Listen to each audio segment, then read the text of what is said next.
vicious. You're malicious. I'm not vicious or malicious. I read you correctly, though, but I'm not malicious. It would take an act of God for her to stop lying, and she's not capable of that. No one talks about relationships except for the fact that Gizelle constantly attacks our husbands. There's not a woman sitting on this couch that you didn't go after from the chair this season. How can you attack us when we have no one in your life to even attack? It would take her getting a man, I think, number one. Gizelle is an old friend. She never wants to talk about her issues. People who are lacking in personal lives, personal story, they have to resort to acrobatic. You know, a lot of old ways of stirring up the pot. Yes. And she does things to purposely hurt people. Picture paper, Elmer's glue to just make up school projects to keep a job, to keep a check. She's really the most insecure person in our group. And it's like a woman with a split personality. So she's good and she's bad. What was your thoughts on Gizelle? Pretty and petty. She deflects all the time. I never know what I'm going to get with Gizelle, but you know what? I like her and I accept both of her. I just don't take Gizelle's bullshit. You don't? And I don't take her. No, I'll call her every time. When we think of insecurity, it's Gizelle's face, literally in the dictionary.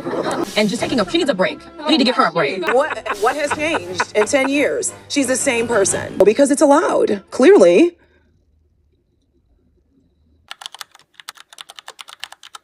We got to talk about what happened on the Real Housewives of Potomac with Angel and Gizelle, and what we saw from Angel breaking down on the plane and then later breaking down again at lunch. It was anxiety inducing for Angel, and it was also anxiety inducing to watch. It wasn't humorous or fun or lighthearted or entertaining. It just felt really heavy, and it reminds me of what we saw in the past with this show that at some point had made the show unwatchable. So this pattern is back, and it starts with Gizelle, and we got to talk about why this is happening. To understand what happened with Angel, you have to understand this show. And then to understand Real Housewives of Potomac, you have to understand Gizelle Bryant. I have started to feel a bit disconnected from the Gizelle that we saw in season 9 and the Gizelle we see in season 10 from the Gizelle that we've seen historically. And I don't think I'm alone in that, because oftentimes we are reacting to what's in front of us, and we haven't seen the same level of darkness in seasons 9 and 10 up until this point with this Angel situation. With this situation with Angel on her plane and then later at lunch. And it brought me back down to the ground and to reality to really start thinking about Gizelle and her impact on the show, the good, the bad, the ugly. Because the old Gizelle is still there. I never believed she had changed, but I forgot about it. I forgot about the worst side of Gizelle. So now that the situation with Angel has come up, I think this is the best time to do this deep dive into Gizelle. This will be a deeper dive into Gizelle's background, how it relates to who she is now as a housewife, her marriage to Jamal, the impact of that, her beauty and how that impacts her, and then also the role that she plays on the show and the dynamic that she has with the cast, production, and Bravo. This video will tie together what happened with Angel in these last few episodes of season 10, the broader dynamics of Real Housewives of Potomac as this season wraps up, and where I believe the show needs to go from here. I will spoil it for you. I don't think Gizelle is going anywhere. So I am presenting a solution of how to ensure that the show reaches its full potential with Gizelle still on the cast. This is my opinion based off watching her for 10 seasons, watching her on Love Hotel, and watching her on Real Housewives Ultimate Girls Trip. This is my opinion, but I am bringing in facts and information where available, especially as it pertains to Gizelle's background. But in this video, I'm going to tie together patterns, behavior, her history, and how it all leads us to this moment in time, and how that impacts how she behaves, operates, and treats other people as a Real Housewife of Potomac. And why after 10 years, Gizelle has more power than we've ever seen a villain have in Housewives history, and how the show can move forward. Let's get into it. Gizelle elicits some of the strongest reactions from fans of any housewife, and she elicits some of the most extreme opinions. There are some people that love Gizelle, and there are some people that hate her and think everything she does is horrible and nasty. And that's not an accident, and that is partially why she's been on this show for 10 years. She's very polarizing, but she also drives conversation. And what's always fascinated me about Gizelle is the fact that she's so polarizing, is the fact that she's somehow been able to stay on this show for 10 years, despite some of her shortcomings as a housewife, and the fact that I don't completely hate Gizelle. People have left comments before on my videos saying that they know that I don't like Gizelle, and I wouldn't say that I dislike her, but I wouldn't say that I like her. That feels like too strong of a word for someone that I don't actually know. I think of Gizelle more so about her impact on the show, and I don't like the impact she's had on the show. I don't like the role that she plays on the show, but disliking her as a person, I don't know her to dislike her, but I'm certainly very critical of her behavior on the show and the dynamics that she creates and reinforces. The central mystery of Gizelle is the fact that she is so disliked by many people, namely viewers and the audience, but she's so well liked by production and the network. Karen, she's an interesting person, and I think she's obsessed with me. Well, we're all a little obsessed with you. She's certainly one of the favorites on Potomac in addition to Karen. Gizelle oftentimes gets many opportunities from the network. Gizelle has been on now 3 different spinoffs. She was on the first season of Love Hotel. She was on Real Housewives Ultimate Girls Trip, and she's now going to be on the new Real Housewives Ultimate Road Trip. Gizelle is very clearly respected, admired, and liked by the powers that be when it comes to NBC Bravo and the production company Truly Original. And this is a huge disconnect from what you see the online conversation about Gizelle to be. Gizelle is received very negatively by most fans and viewers, yet the people that she works with on the show love her. Whether y'all like it or not. So I have 2 theories about why this may be, and these 2 theories work together. The first theory is that Gizelle treats the Real Housewives like a job. She clocks in, she clocks out, and she comes to work to film, and she puts on her character of Gizelle Bryant, the housewife, and what we see her acting out is not exactly the way she truly is. She's stepping into the character of Gizelle Bryant, the Real Housewife, but we're not getting her true personality, demeanor, and behavior. What we're seeing is the act and image that she wants to project that she feels gives her the best chance at being received well by the powers that be and staying on the show. And the Gizelle that everyone else gets when they're not filming is a softer, more gentle, nicer Gizelle. We have some evidence for this. Carlos King, the legendary Real Housewives producer, has talked about Gizelle many times in his podcast, and he always mentions that production likes working with Gizelle. They like her because she's very professional, she's respectful, she takes the show seriously, she's dedicated, she's reliable. Which says that, again, Gizelle is showing up and treating this like a job, and production loves that. It makes their jobs much easier. This implies that Gizelle understands the business of reality TV. She knows the ropes and she's there to deliver. And it's not just about her coming on and showcasing her life. There's also a disconnect between how the viewers see her and how the women on the cast seem to treat her. I'm just meeting Gizelle, and I'm a good judge of character, and she has a beautiful heart. Oftentimes, new housewives come on this show looking to be Gizelle's friend. They come to the show and they're very nice to her. They seem very warm with her. They all seem to seek her validation and approval and friendship. With a specialty mezcal drink, because I knew that it's your favorite. I want to make sure you had something that you would like. So. Okay, Angel, I see you. Angel is showing more excitement for Gizelle than her own husband. I'm trying to figure it out. And even the women that she's tormented in the past eventually softened to her. Monique is an example, as is Wendy. I would even argue Charisse is another example. So there's a huge disconnect between the people that work with her on the cast, the crew, and also the network. The implication is that the Gizelle that we get, the mean, the nasty, cruel Gizelle, is maybe a part of her, but it's not all of her, and that maybe this is something that she plays up for the cameras. I do believe that Gizelle compartmentalizes and she does play up some of her worst qualities for some reason for this TV show, but I don't believe that's all of it. And my second theory is that Gizelle has excellent interpersonal skills, soft skills, and is great working with people. And I'm basing this off of her time being married to Jamal Bryant. Jamal is Gizelle's ex-husband. They were married from 2002 to either 2008 or 2009. There's conflicting sources. We don't know how long she was with Jamal before they got married, but they were married for at least 7 years. Jamal was a 3rd-generation pastor, and he was a pastor of a mega church that had up to 10,000 members in the early 2000s in Baltimore, Maryland. He grew this church himself, and Jamal was a part of AME, which is a deeply connected and established power structure. Jamal was well known in his community, and he was able to grow his church to 10,000 members because he was a charismatic pastor. Break it down. So did I help him start his church from the ground up? Absolutely. Did you? 100%. It was me, him, and 40 people. Really? Yes. So it went from 40 people. How many people? 15,000. What the? It was a massive church. He influenced a lot of people in the community of Baltimore, and he was very well known. The reason for the divorce, as Gizelle says, is he was a cheater. He had children during his relationship with Gizelle, and I believe he had 1 or 2 before his relationship with Gizelle, in addition to the 3 daughters that they had together. Right after the twins were born, there was some tomfoolery, and y'all know what that means. Jamal was a cheater, pumpkin eater. He loved to hide his salami. This was a well-known scandal in Baltimore. Many people before Gizelle filed for divorce talked about the fact that Jamal was a cheater and that he had other children out there. He was later sued for child support, and allegedly one of the women came forward in the church and talked about the fact that Jamal got her pregnant. In the early 2000s, before the years of Reddit and Twitter, message boards existed, and that is where a lot of the online conversation about scandals existed. And this was a popular topic on many message boards frequented by Black women, most notably Lipstick Alley and Long Hair Care Forum. So even before Real Housewives of Potomac, Gizelle's business was being dragged through the digital streets. And why Jamal matters to understanding Gizelle is that Jamal is a master at what he does. I'm not saying that as a compliment of his character, I'm saying that as an observation of his skills.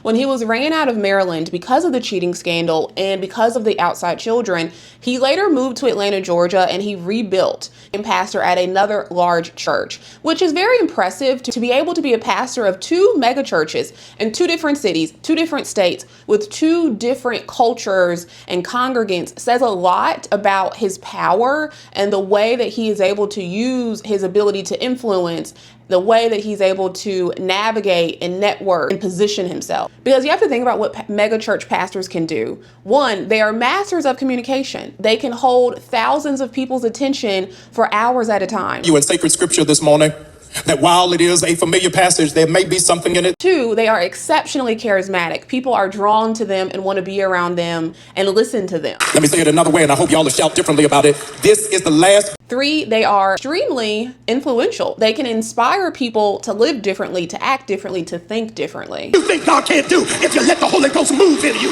when you let him work on the inside of you.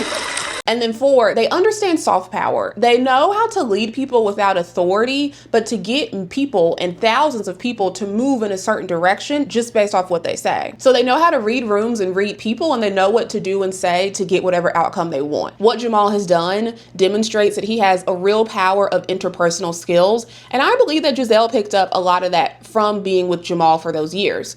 What I've read a lot about Gizelle from people that have met her and know her is that they like her.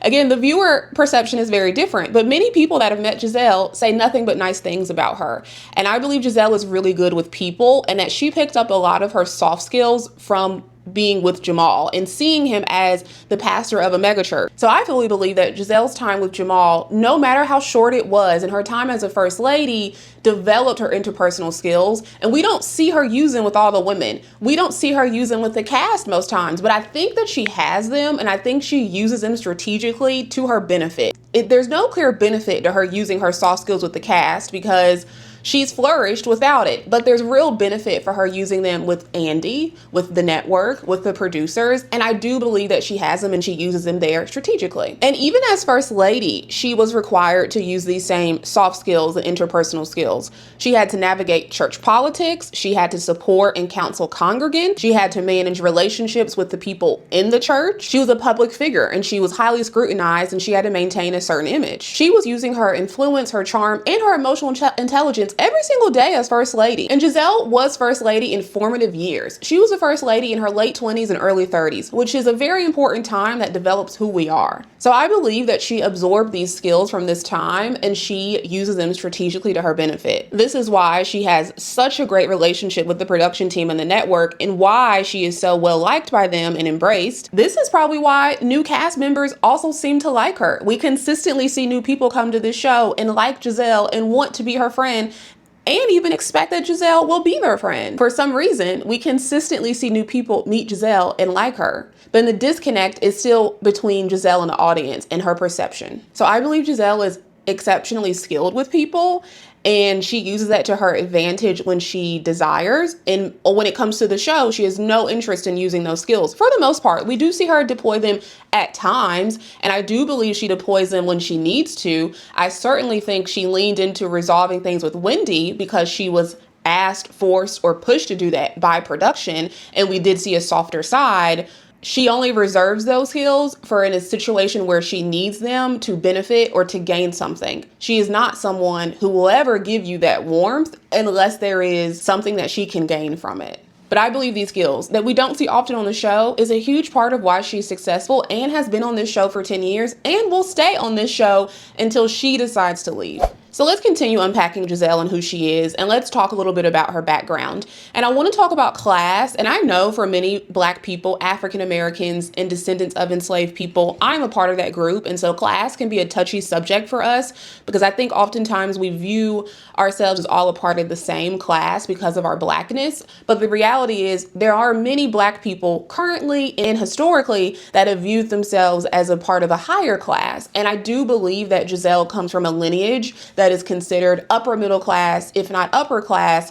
And I do believe she was raised in an environment to view herself that way. I think her perception of her status in class plays a big role in how she comes across on this show and how she interacts with the other cast members. A lot of what we know about Gizelle, her background, her family, comes from information about her father. She wants to know you're a nice looking man. You think I know that? I get Gizelle. Like, she is explained 200%. The humor, the confidence, the arrogance. That's your daddy. He cannot deny you, honey. A lot of what we know about Gizelle, her background, her family, comes from information about her father, who was a well-known civil rights activist and also a politician. Curtis Graves was born in the South, and he himself came from a family of people politically involved. He talks about the fact that many civil rights leaders used to stay in his parents' home when they needed a place to stay if they couldn't stay somewhere because a hotel would not accept Black people. And he makes a joke about the fact that Thurgood Marshall actually slept in his bed at one point. So he came from this family of Black people who were considered themselves Creole and were even white enough to actually pass. He talks about at times his father would pass as white to avoid scrutiny, but they were still a family that was deeply connected to the larger Black community and the Black community's focus and push for progress. Curtis himself was deeply involved in politics from a young age, and that continued into adulthood. He even worked with MLK Jr. So in the 70s and 60s, her father was the first Black man to serve in the Texas House of Representatives in the post-Reconstruction era. So that was a huge achievement, and he was well known in that environment. Family-wise and economic-wise, his father and his uncle owned the only Black Esso gas station in their state, and Curtis actually graduated from college in the early 1960s at a time when less than 5% of Black people were actually going to college and getting college degrees. Furthermore, Gizelle's parents' wedding was actually featured in the Jet magazine society pages in the 60s. They were very clearly a Black couple who was on the rise and also came from a more upper middle class society. He lost his re-election race. He eventually moved the family to the DMV area. After moving to the DMV area, he eventually started to work at NASA, and sometime in the 80s, he became a director at NASA, and he held similar positions at NASA until he retired in the early 2000s. So Gizelle does come from a upper middle class society of Black people when you compare them within the Black community. She came from parents who were college educated. She had a grandfather that owned the business, and he was the only Black man with his brother that owned a gas station in their state. And she has parents whose wedding was featured in Jet magazine society pages. Gizelle is certainly someone who grew up in a very specific class of Black people and surrounded by these people and surrounded by Black people in the country who are focused on improving the positioning of Black people and empowering Black people, but also people who are very connected to power, money, and status. The other uncomfortable reality that we have to acknowledge is historically, Black people of a higher status were lighter skinned. Gizelle's grandfather on her dad's side was actually light enough to pass as white, and he at times would do this to avoid scrutiny. Gizelle herself is obviously still very light skinned, as is her father, as is her mother, and this isn't uncommon, and there is a direct linkage between the power, access, and success that her family was able to acquire historically and the way that they looked. However, this deepens the gap in class when not only do you live differently, do you act differently, do you speak differently, it also deepens it because you look differently. So this is important because it does reveal more about Gizelle's mindset, and I do believe Gizelle views herself as of a higher class. If you think about Potomac in the very first season, the show was meant to focus on that heavily. It was meant to highlight upper class Black people, the Jack and Jill type of Black women in the DMV area. And the first season of Potomac had a lot of discussions about this dynamic in class and even race. So I do believe that Gizelle views herself as a higher status due to pedigree, to lineage, because of education, also her cultural capital. Because for people who are raised in the environment in the time that Gizelle was raised in, It is about that. It is about your education status. It's about your job. It's about where you live. It's about the sorority and fraternity. It's about whether or not you pledged a sorority or a fraternity. So we talk about status and class that's completely separate from money. From what we know, Gizelle was not raised in a wealthy environment. Her father was a politician. He was a civil rights activist. I believe they were comfortable and lived a very nice lifestyle, but by no means were they rich or wealthy. That did not change when Gizelle was with Jamal. I have no reason to believe she was living a wealthy lifestyle, and we know post-divorce and her time on Potomac, she's never portrayed this wealthy lifestyle, which is very typical. There are lots of people who have a higher status or class, yet they don't have access to money the way other people do. And you see this tension oftentimes with Gizelle and the way that she interacts with women who have more money than her. And in particular, it's women that have more money than her, but may not have the same background and lineage that she herself has. I will point out that at the time that Gizelle and Robin became friends, Robin had a lot more money than what we saw her with on the show. They became friends before Robin and Juan suffered their financial losses. And Juan was a professional athlete. He made a good deal of money. But one thing to understand about Robin herself comes from 3 generations of college graduates. I believe Robin, similar to Gizelle, also came from a very similar background and lineage and class that made them connect, where Gizelle was able to be her friend because of that commonality, despite the fact that at the time Robin was significantly more wealthy than Gizelle. I believe Gizelle has more of a problem with women who have more money than her when they don't have the same background as her, and because the way that those women's money comes to them. And I don't mean because the women marry into money. So let's talk about Monique and Angel, who we can tell have been the 2 richest people on Real Housewives of Potomac and have both been received negatively when it comes to some of the financial aspects of their lifestyle. In particular with Monique, it was very clear in the beginning that Gizelle was questioning Monique as Monique bragged about her financial possessions, and that was rubbing Gizelle the wrong way. And I believe part of that is because Monique does not come from the background that Gizelle comes from, nor does Monique's husband, and they made their money through sports, which for a lot of people, especially upper class people in this DMV area, they respect pedigree, education, power, access, and the work you're doing. And they don't look at athletes the exact same way. Yes, the athlete is rich. Yes, they're well known. Yes, they're famous, but it's not seen the same way and it's not respected the exact same way. How you make your money to a lot of these people does matter and is impactful. And you see the exact same thing with Angel in this most recent season and their trip to Colorado. You never see Gizelle be impressed by signs of money. So when they go to Angel's home, it's very nice, and you don't really see Gizelle compliment it. They get the private jet and she doesn't seem that impressed. Ashley's jumping for joy, but Gizelle has a very subdued response.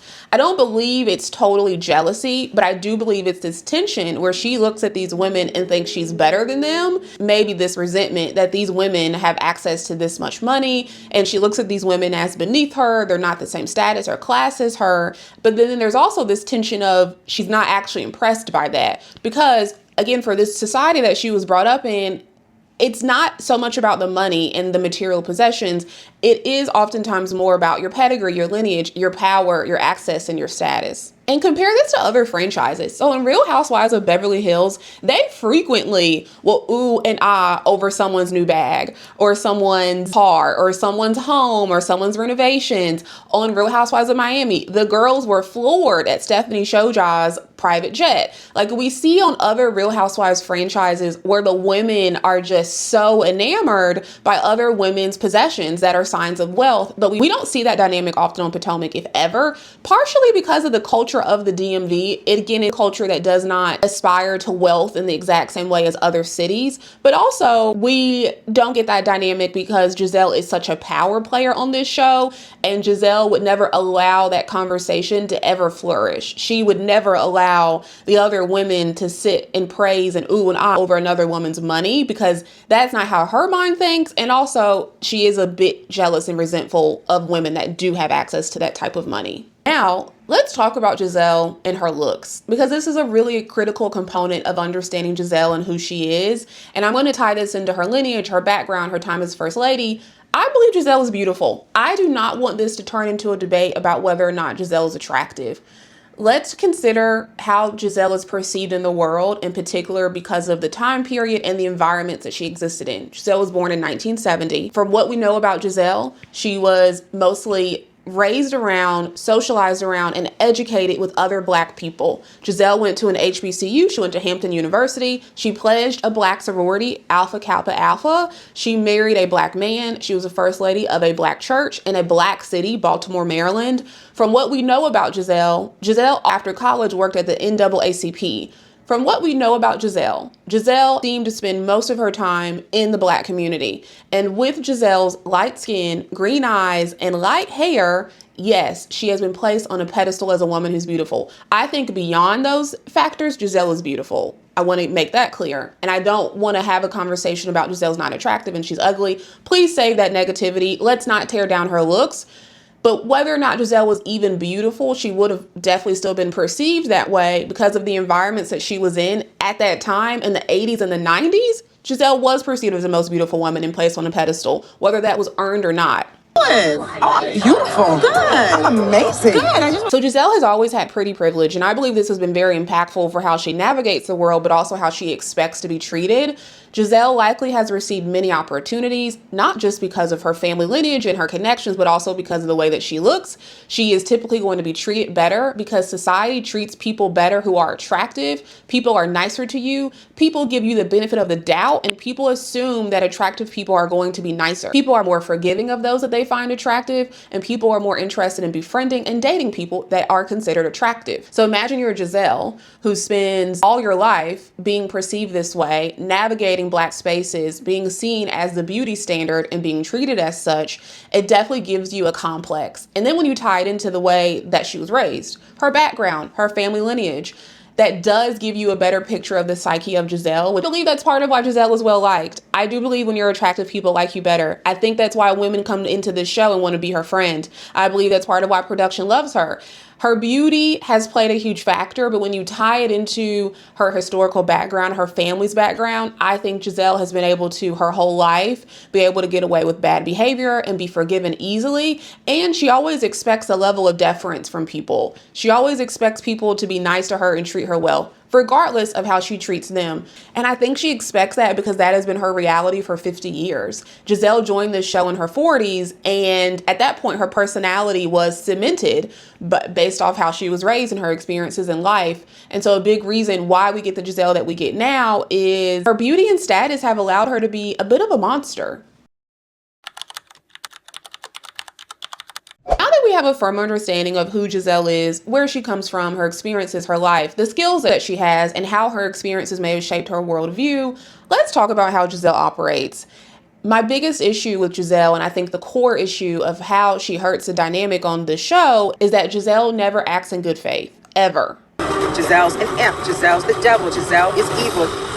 Good faith means you approach situations and conversations with sincerity and honesty. It means you have fair intentions. You're willing to hear the other person out. You're not seeking to deceive or manipulate someone else. Bad faith is how Gizelle operates, and that's the exact opposite. It means that you're acting with ulterior motive. It means you are seeking to embarrass, destroy, or demean. You use this show to lie on people because you have nothing else going on. And it means that you don't have any interest in the other person's perspective, thought process, or feelings. Way. Yes. Okay. So listen to her. She felt a certain way. Yeah. She got a martini thrown in her eyes. Right. She felt violated. Right. So I don't like her. I understand, it doesn't matter to me. You know, if you're acting in bad faith, you have no interest in resolution. You only care about winning. First of all, let me apologize. It's too late. Well, let me apologize. So let's walk through some examples of Gizelle operating from a space of bad faith so that you can understand that it's not just a one-time thing with her, that this is always how she operates. The first is in the current season and the Angel, Colorado trip disaster and the plane scene.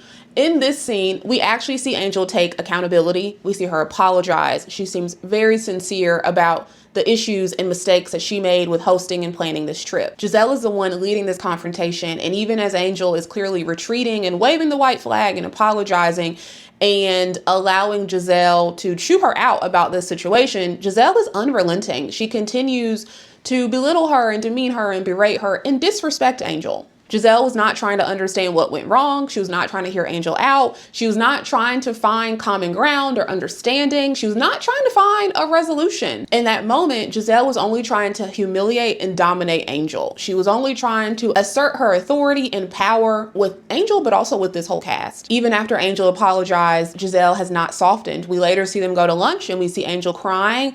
And when other girls are consoling Angel, Gizelle comes over, interrupts, and tells them they need to go. We don't ever see Gizelle actually show any concern for Angel. Another example from this season is when Gizelle and Monique have their famous sit down. On the after show, Gizelle talks about this moment in the lead up and says, I was gonna say, I wanted to come and just be like, you Monique, I know, right? It is funny because I was just like, I didn't know. She had no intention of going there to apologize. She approached this conversation ready to curse Monique out. And the only reason that she softened was because of the way that Monique apologized and took accountability. We see the exact same thing in the season where Gizelle was going after Candiace and Chris and talked about the fact that Chris Bassett made her feel uncomfortable. Even at the point when Candiace was asking Gizelle to stop and was explaining how much it hurt her, and in particular at that year's reunion, Gizelle was laughing. She laughed at Candiace crying, and she was still unrelenting. Not tears. Giselle. Tears. Funky. Come on. Tears, Okay, tears, come on. tears. Them fake tears be coming. Okay. Stop. She never acknowledged the pain that she was causing Candiace, and she never seemed to care about that pain that she was causing. That was kind of mean. It was kind of mean, girl. Another example is all the times that she created conflict with Wendy. And in particular, the season when she was going after Wendy and Eddie's marriage and talking about Eddie's behavior.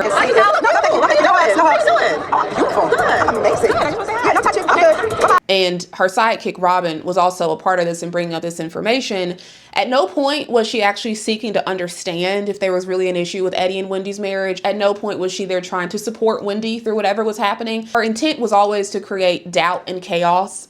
And it was always meant to hurt Eddie and Wendy. So in these examples, the elements of bad faith that you see with Gizelle is that she doesn't argue or disagree or approach conflict looking for resolution. She approaches it looking to win. She often will use personal and painful topics as weapons against other women. She often will not accept apologies or explanations, even when they're sincere, justified, and easily understood. Hug me?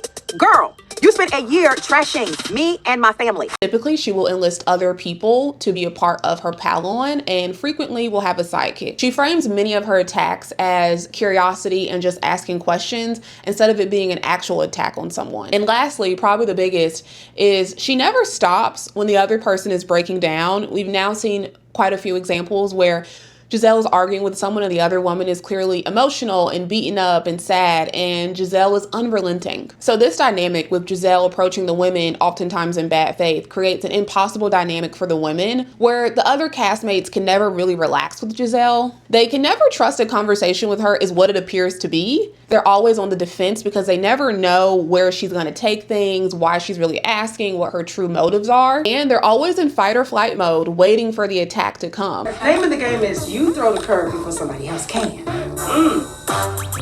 Obviously, this creates a dynamic that extends to us even as we watch, and it's clear that the environment can feel anxious and heavy and dark and not so fun. It does prevent genuine bonding and connection between the women, and it makes everything feel like a setup or a trap instead of women getting together to have fun and throw a little bit of shade at each other. So as viewers watching this, oftentimes it's not enjoyable to watch. It feels dark, it feels heavy, and it's not fun seeing people get demeaned and belittled, and it's certainly not fun seeing the women constantly on defense with Gizelle, waiting for the other shoe to drop. And in contrast, if you think about other housewives, even using Karen as an example, Karen will read you for filth, but Karen will still hear you out and attempt to move forward with you. Oh no, I can't stand Karen. So well, this feeling's mutual. Other housewives villains oftentimes will accept accountability, will sometimes even apologize, and will work to repair relationships so that the cast and the women can move forward. But that's something that we never see with Gizelle, because Gizelle does not have good intentions, because she's approaching this situation with the women always in bad faith with ulterior motives. A common complaint that viewers of Potomac have is that Gizelle creates a culture of hazing. And I would agree. Disgusting. And while I believe that word is overused, it is the most accurate description of what we see Gizelle do whenever a new woman joins this cast. And it adds to the negative dynamic, culture, and relationships amongst the women. There's a clear pattern that whenever a new woman joins, Gizelle is going to lead the hazing of her. Sure am. And this is important to note because Gizelle is a member of a Black sorority, and she joined that sorority in the late 80s, early 90s, at a time when the culture of hazing was at its peak and it was not challenged the way that it is today. Gizelle is very tied to this organization still. She's very proud to be a part of that group. She wears her paraphernalia often, and she has many friends in that sorority. Gizelle looks back on her time and her role in this sorority in a very positive light. So it's not surprising or far-fetched to believe that she sees nothing wrong with this hazing mentality that she brings to the show, that we've seen her do many times now with Monique, with Candiace, with Wendy, and I'd argue is now occurring with Angel. And it creates a dynamic of, you're going to come in, we're going to beat you up, we're going to demean you, belittle you, we're going to make this really hard for you. But if you survive, then you're accepted and you're in the group. And I do believe we see that dynamic now with Wendy most clearly, where Wendy was treated really poorly, not just by Gizelle, but by multiple people, by Robin, by Mia, by Ashley, but clearly Gizelle was the leader and she survived. Production encouraged those two to reconcile, and now they seem to be good friends, and Wendy enjoys Gizelle's company. She passed the hazing and she's accepted into the group. We see something very similar now with Monique after her return in season 10 as a friend of, where Gizelle and Monique are getting along, and Gizelle had nothing but good things to say about Monique at BravoCon. It's clear that after she treats you bad and drags you through the mud, if you survive and you don't harbor too much animosity towards her, she'll accept you and she'll get her flunkies to also accept you. And this approach may work in a sorority, but it does not work on a TV show. And it certainly doesn't work on a show where the premise is that all of these women are upper class, wealthy women and women who are equals.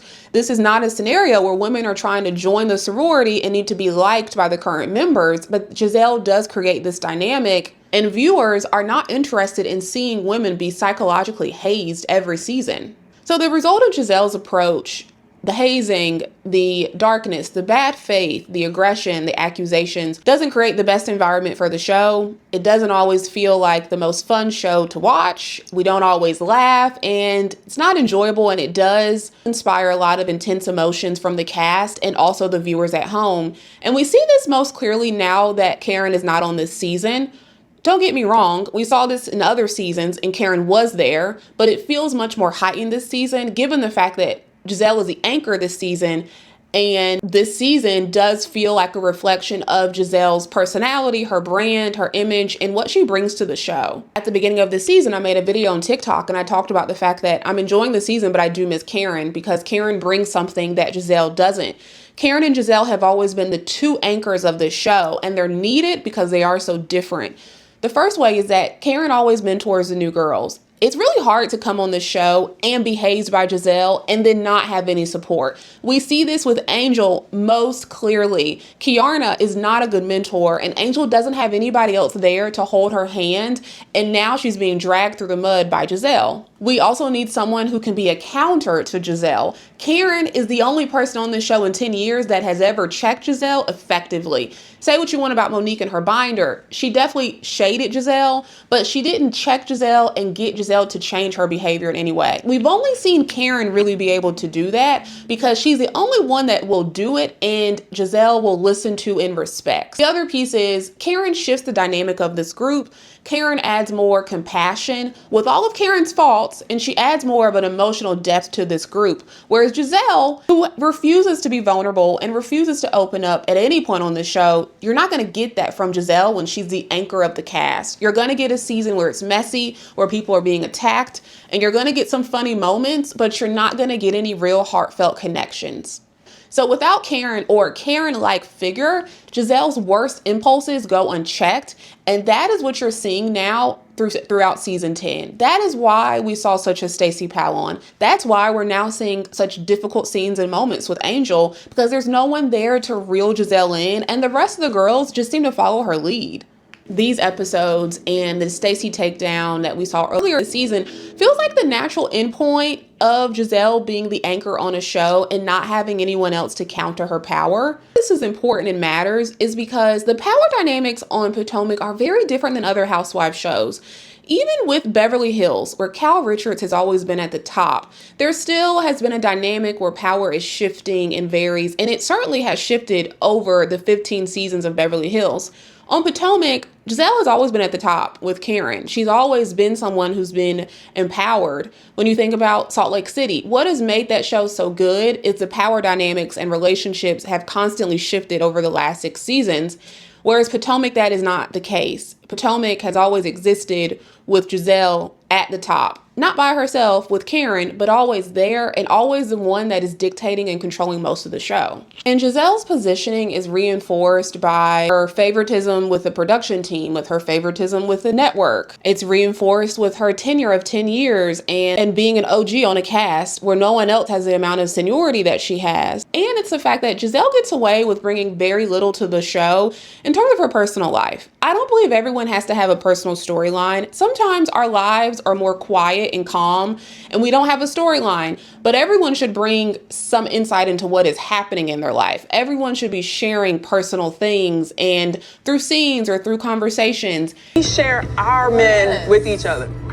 If you think that you're going to walk around and demand every morsel of our lives so you can judge and make jokes about it, but we can't have an opinion about yours.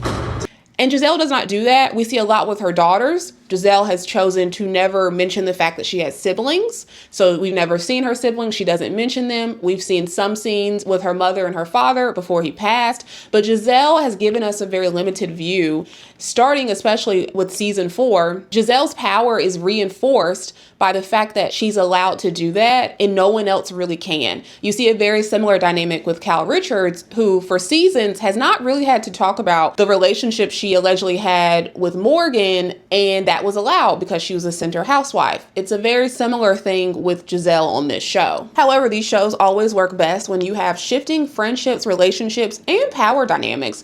These are much more enjoyable when sometimes people have more power and authority and sometimes they have less. But on this show, we've never really seen Gizelle be in a position to have less. And most noteworthy for me is the fact that Gizelle is an empowered villain, and other villain housewives have never had as much power as Gizelle. And many times a villain is not even the center, the anchor of the cast. They're an important part, but they are not at the center of the women. I believe Gizelle is empowered by production and by Bravo, and that's partially why the viewers respond so negatively to her, because she is given so much power and we never really see her punished. So when I think about villains like Kenya Moore and what happened on the last season of Real Housewives of Atlanta, Kenya lost her peach. Kenya was removed from the show. If you think about the season when Portia attacked Kenya physically, Portia was made a friend of the next season as punishment for that behavior. When I think about Teresa for many years was the villain. You could argue she still is the villain, but many years Teresa got a pow-on session from the rest of the wives at a reunion. There's one reunion where the whole reunion was everybody going at Teresa. We have times when Teresa was ambushed by Caroline and Jacqueline about things happening in her life. If you think about Monica Garcia in Salt Lake City, her role as Reality Von Teese when she was exposed, she was outcast from the group and removed from the show because no one would film with her. We had Brandy Glanville, who was a villain that was ultimately lost her job. We had Lisa Rinna, who was a villain, who was booed by fans at BravoCon and then was later lost her contract to be a housewife on Beverly Hills. We have a history of women being villains who are punished for being villains, either by the fans from fan reception or by Bravo, by production. But we don't see that with Gizelle, and that's one of the most frustrating parts. We love villains on Housewives, but Gizelle is so different because she's such a powerful villain who seems to escape punishment from the powers that be and that matter. The most punishment we've ever really seen Gizelle receive, I believe, was when Robin was demoted and she lost her sidekick, and when production forced or encouraged her to make up with Wendy. I believe that is the closest thing we've ever gotten to punishment, and those weren't even punishments. She certainly was bothered that Robin was demoted. I believe Robin was demoted partially because of the role she played as Gizelle's sidekick, and it was an attempt to maybe neuter Gizelle. And then the fact that production encouraged her to make up with Wendy, but even those didn't feel like punishments or adequate responses to the bad behavior that we had saw from Gizelle. And I do believe that production texts Gizelle, and I believe part of this comes from the way that they frame her on the show and the edit that she receives. There's 2 key pieces of evidence that I'll talk about, but Gizelle oftentimes is showcased in a funny, shady way. Many times they frame her behavior as more lighthearted than what it really is, and don't display it with the appropriate level of gravitas when you think about what she's actually doing and saying to people. So the first example is Monique talked about the season 5 reunion, the legendary Binder reunion, that Gizelle had some crazy outburst that she was cursing and yelling and just got out of control after Monique was obviously taking her to task with the Binder and Jamal situation. We didn't see any of that. It's crazy that you have a housewife have some crazy meltdown, but it doesn't make it to air. Recently, and you guys will see this little tease to the reunion, is I was sitting there very nice and pretty, and everybody and their grandmother was coming for me for about 8 hours. And then in the last 2 to 3 hours, I just lost it. F-bombs thrown all over the place, M-peppers thrown all over the place. So I don't wait and see. It was a doozy. It didn't go well for me. I'm sorry, mommy. Yeah. It's shocking. Obviously, everything doesn't make it to air on these shows. They have to be selective. But a meltdown, especially because in that reunion, we saw such a non-reaction from Gizelle. That was the oddest thing, that even as Monique is coming at her, she seemed subdued. She seemed very calm. It was very unusual. So the fact that she actually had a meltdown that for some reason didn't make it to air feels like they're protecting Gizelle's image. Second piece of evidence is Gizelle's edit and behavior on the Real Housewives Ultimate Girls Trip. Seeing the Real Housewives women be on a different show with a different production team really highlights the consistencies and inconsistencies in their image. So in particular with Gizelle, this show that she was on was produced by Shed Media that produces Salt Lake City and New York. So she was working with a totally new production team that she didn't know, that didn't love her like her current team. And on Real Housewives Ultimate Girls Trip, Gizelle came across the same but worse. I could not believe how much of a bully she was. I already knew she was a bully, but seeing it with different women in a different setting, in a different place, with a whole totally different concept, seeing how nasty she was to other women, seeing how nasty she was to the staff was shocking. And it really, for me, made me think Potomac cleans up her image. Like, Gizelle is worse than what we're actually seeing on this show. We still saw very similar behaviors on Real Housewives Ultimate Girls Trip. She teamed up with Portia and bullied other people. She was still very controlling and very focused on stirring up drama and chaos with the other women. And she just seemed nasty to a lot of the people who were part of the staff at the place that they were staying. I don't live down here on the show taking a chance. Another critical component of understanding Gizelle and the way that she shows up and operates on this show is understanding her need for control. So oftentimes people say Gizelle refuses to be vulnerable. She herself has talked about this and that she struggles with this even outside of the show. But people who struggle with vulnerability struggle with control. Because when you are being vulnerable, you don't have any control. You don't control how people interact with you, how people will treat and perceive you moving forward. Being vulnerable is the ultimate release of control. And watching her on Potomac and then also watching her on Real Housewives Ultimate Girls Trip, I saw much more clearly how Gizelle operates and how so much of what she's doing is her attempting to just maintain control of the cast in a way to protect herself. One way she maintains control is dictating the dynamics of the group. So on Real Housewives Ultimate Girls Trip, she oftentimes would dictate the conversations at dinner, at least from what we saw. She was the one that was bringing up new topics and new conversations. She was asking the questions. And this is very similar to what she does on Potomac. In any group scene, you can guarantee Gizelle is going to be bringing up topics and questions and getting people to talk about whatever issue that they have. That to me is just a sign of control, because if Gizelle can put you on the defense, you don't have time to come at her. So by putting you in that position, she's able to sit back and she doesn't get any questions about anything she doesn't want to be questioned about. The other need for control that she has, I see with the relationships. I talked about the fact that Gizelle loves a sidekick or a duo. So on Ultimate Girls Trip, there were other duos. Alexia and Marisol from Real Housewives of Miami were there, as was Heather and Whitney from Salt Lake City. And Gizelle was very intentional to create problems with those friendships. Gizelle poked and prodded at those friendships, even until the very last episode, in a way that felt like she was trying to create issues between them. And in a way where it felt like if they tried that with her and Portia, she would not stand for it. And it stood out to me because I don't believe Gizelle likes the other women on her shows to have tight bonds the way that she does. She wants to maintain her power, and she does maintain her power by being the only one with a tight friendship. Whereas everyone else is working and acting and living independently on this show, she always has someone to back her up, and she drives wedges between anyone else that has a friendship. On Potomac, we saw this with Candiace and Monique. We saw this with Charisse and Robin. who, according to some, were even closer when the show started than Robin and Gizelle.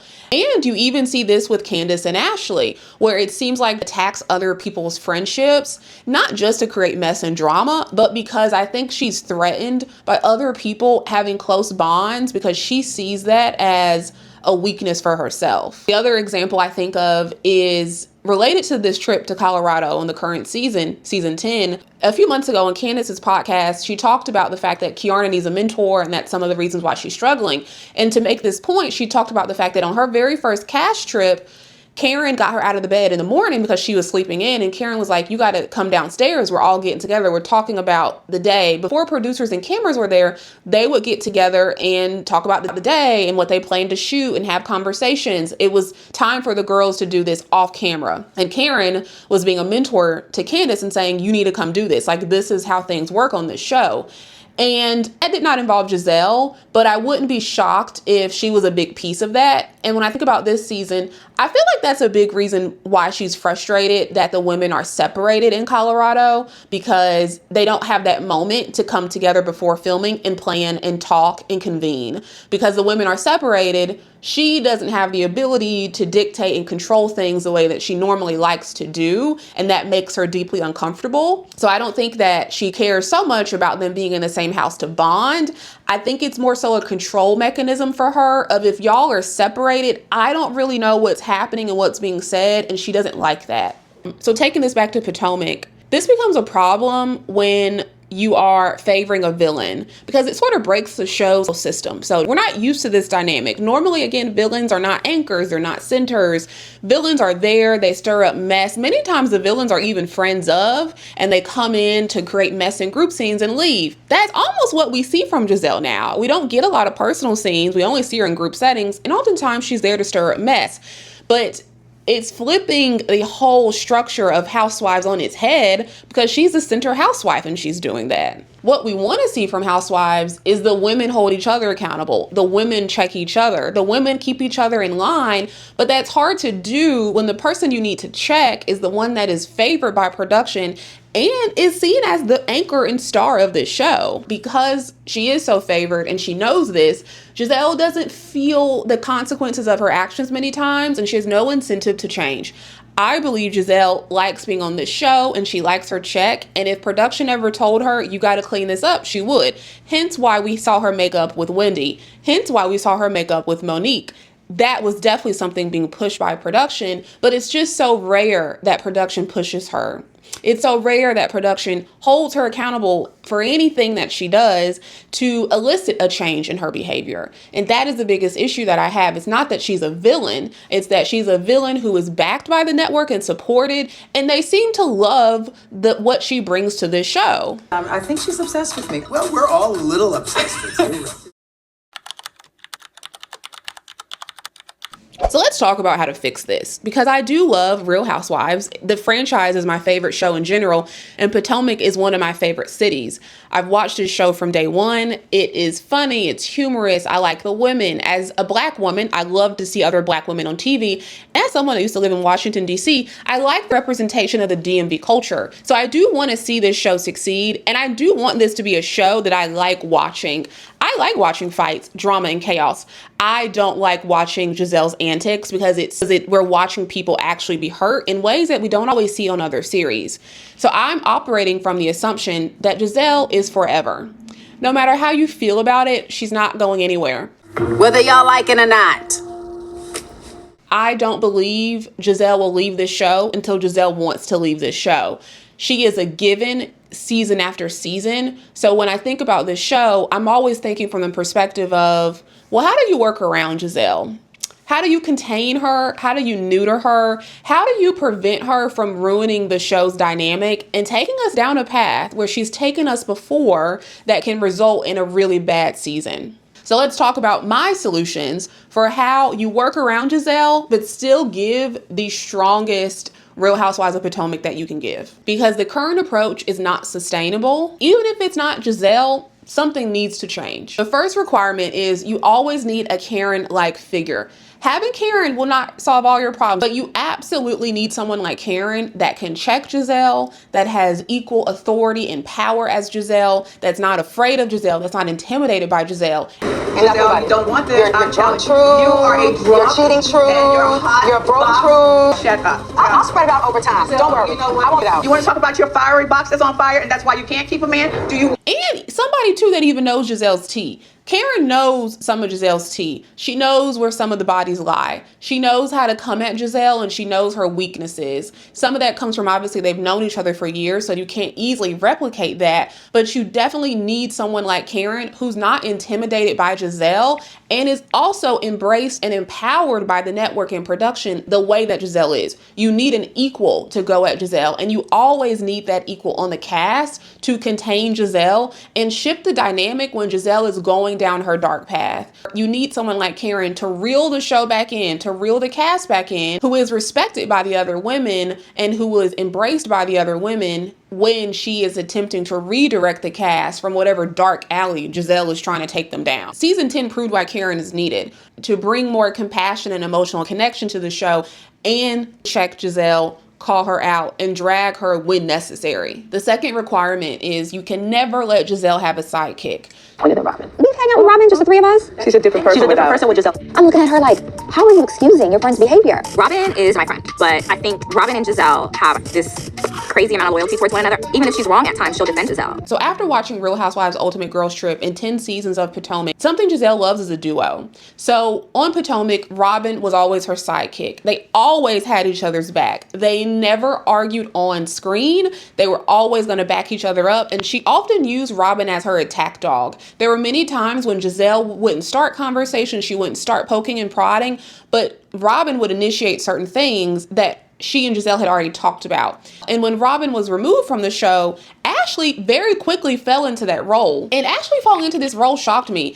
Ashley and Gizelle have been on good terms for many years, but they were never close friends until Robin left. And then Gizelle had an opening. Gizelle likes a duo because she did the exact same thing on Ultimate Girls Trip. So on that season with Portia, her and Portia were a duo. They were very tight. They were always together. They were aligned. They approached situations the same. They targeted the exact same people. And that showed me that Gizelle likes a duo, that Gizelle does not like to be on her own. She always wants a sidekick. She always is going to look for someone to back her up. And when you put her in a situation without one, she'll make a new one. So I don't believe there's a way to prevent her from doing that, but you have to identify her sidekicks and get rid of them. That is why I do believe they partially got rid of Robin, was they wanted to neuter Gizelle and take her out of her element and remove her sidekick. But she replaced that sidekick with Ashley. I believe for other reasons, in addition to this, it is Ashley's time to go because all she does is act as a sidekick to Gizelle and carry out whatever mission she has, and she's adding nothing to this show. So what you have to do with Gizelle is you have to cycle out women. Whenever she finds a sidekick, you have to be willing to cut the sidekick loose when it's clear that they are contributing too much to this negative dynamic that Gizelle is leading. And yes, give it 2 or 3 more seasons. She'll replace that sidekick with someone new. And then you have to cut that person loose as well. Because the other part about Gizelle's sidekicks are they don't bring any story. You saw this with Robin, where she didn't even want to share her real story, and that's partially why she was kicked off. We now have Ashley, who her story is breaking up with Josh and her mama and the tent man.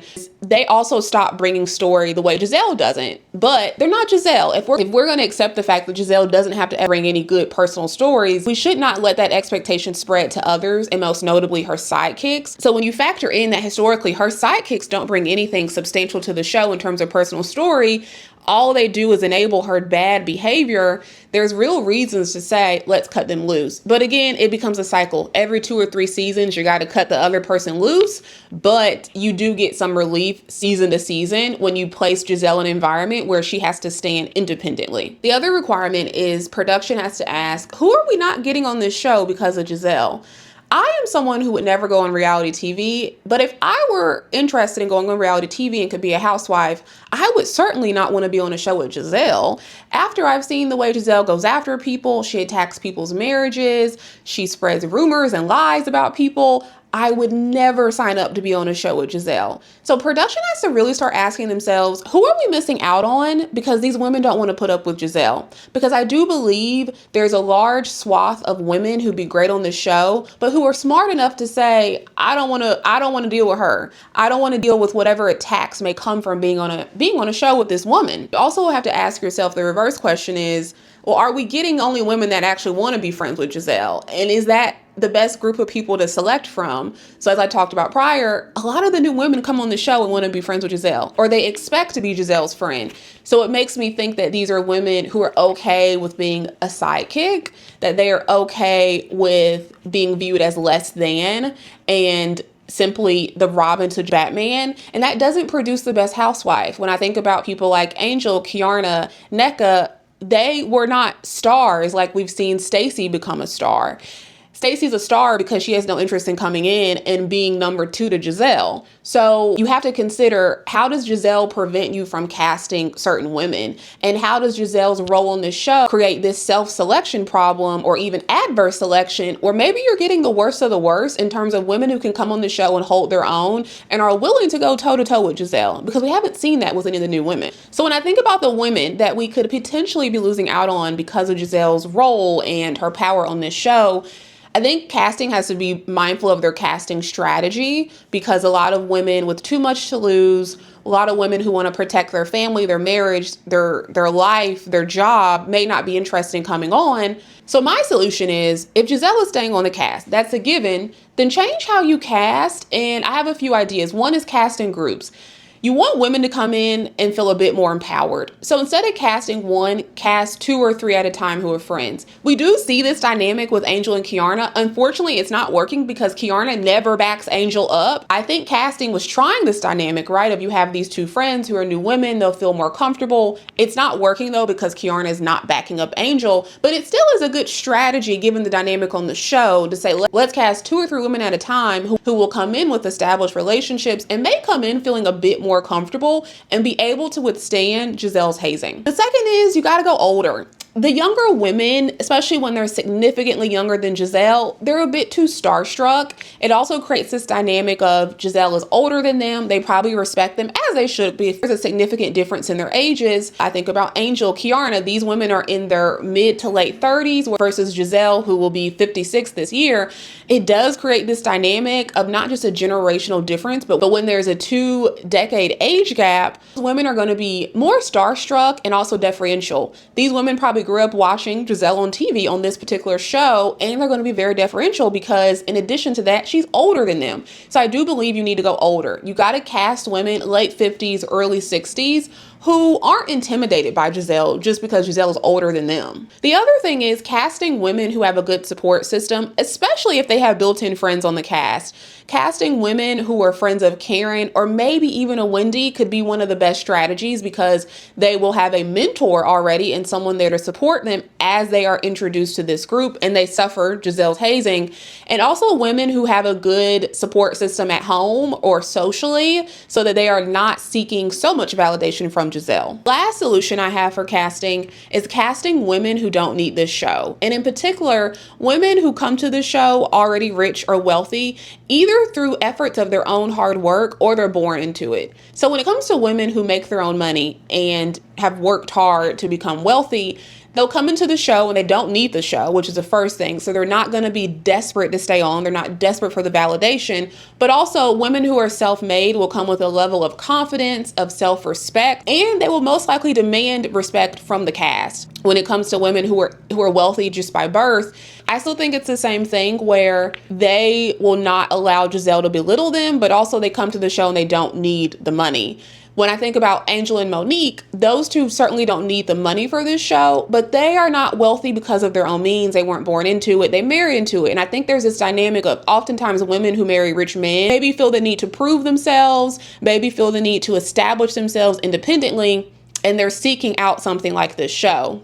The best women are going to be women who don't need this show, but who are interested in it maybe to elevate their profile in their business, but they are not someone who needs that validation that they are successful because they already come in successful. And then the other piece is don't sugarcoat what they're walking into with casting. I assume at this point, anyone who joins the show watches it and knows about Gizelle, but there shouldn't be any sugarcoating of the dynamics on the show and how these women act. Production should not let the women think that this is fake and it's not real, because from everything we know about ex-castmates, the treatment and the hazing is very, very real. So making sure any new women you cast are prepared, and tell them to not walk in expecting to be friends with Gizelle. I don't know why these women keep expecting Gizelle to embrace them and be best friends with them, and they don't get that and they're shocked. But the ultimate goal is you have to cast women that can handle Gizelle, who are not intimidated by Gizelle, that are not going to cower, and women who keep Gizelle on her toes, women that she can't really demean and belittle.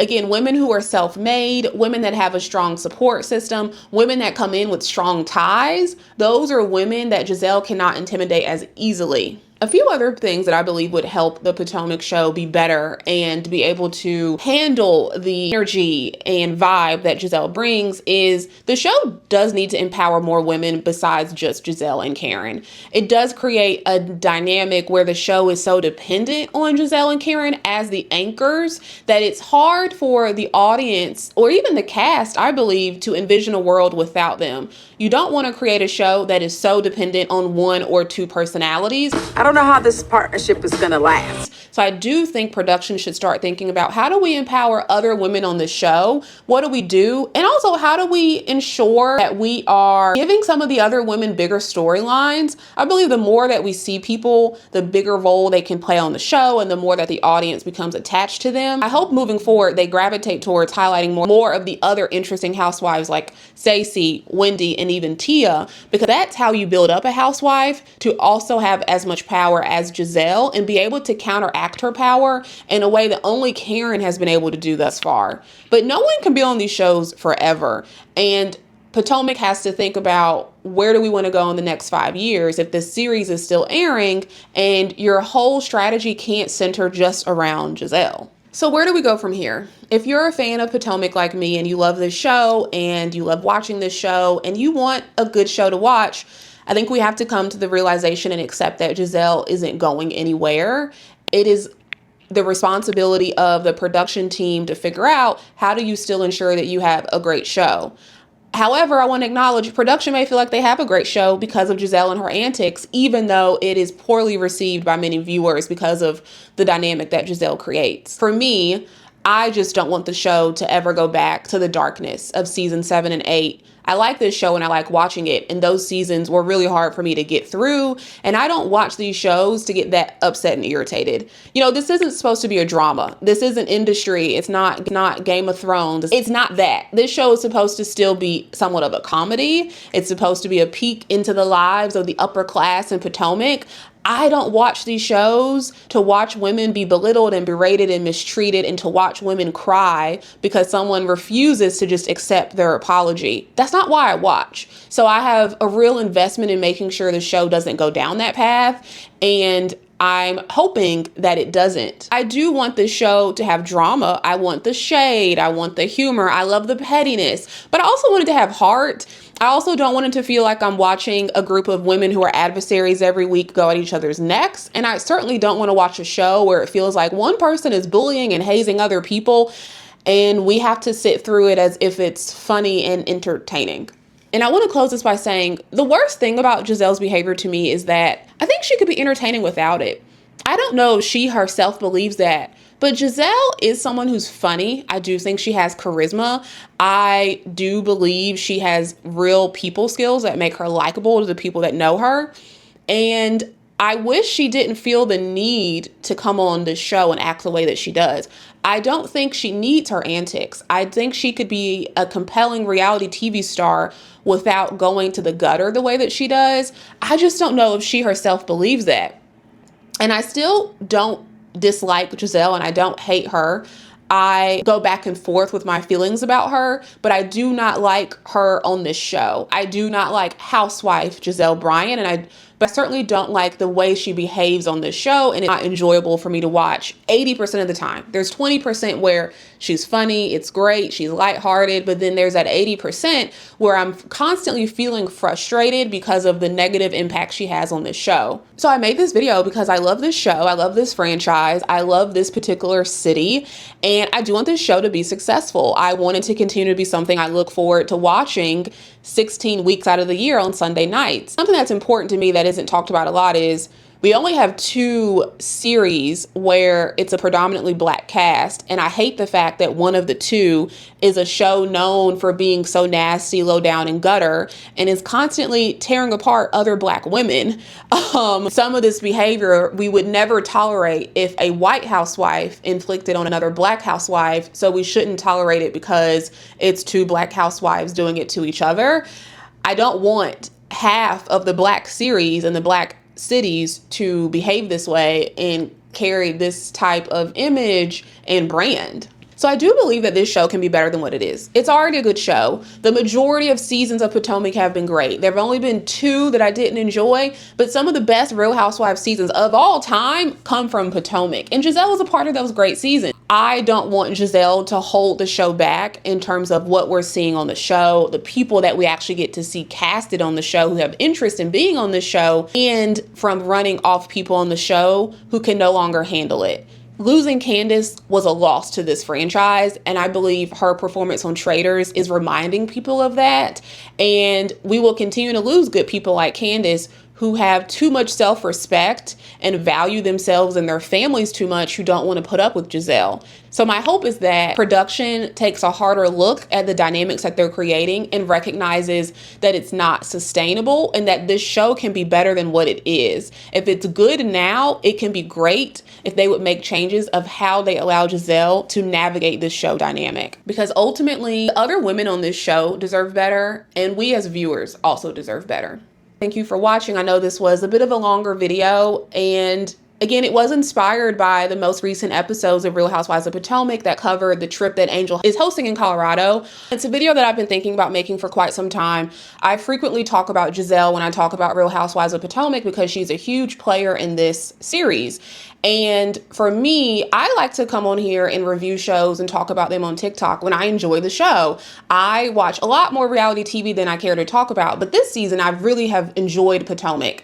So after watching this particular episode, I went back to the feelings I had in season 7 and 8 where I did not enjoy the show and I barely wanted to talk about it because it elicited so many emotions in myself and then also the people I talked to either in real life or online. Let me know in the comments what you think. Do you think Gizelle has too much power? Do you see a world where Gizelle can be on this show and not have as much power as she has? What are the things you would change about this show and cast to improve it? And what else would you add to help us better understand Gizelle, the dynamics, and the culture on this show?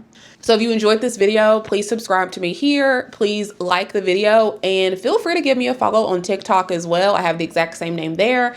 And again, thank you for watching. And I look forward to hearing other people's perspective on Gizelle, this topic, and also Potomac.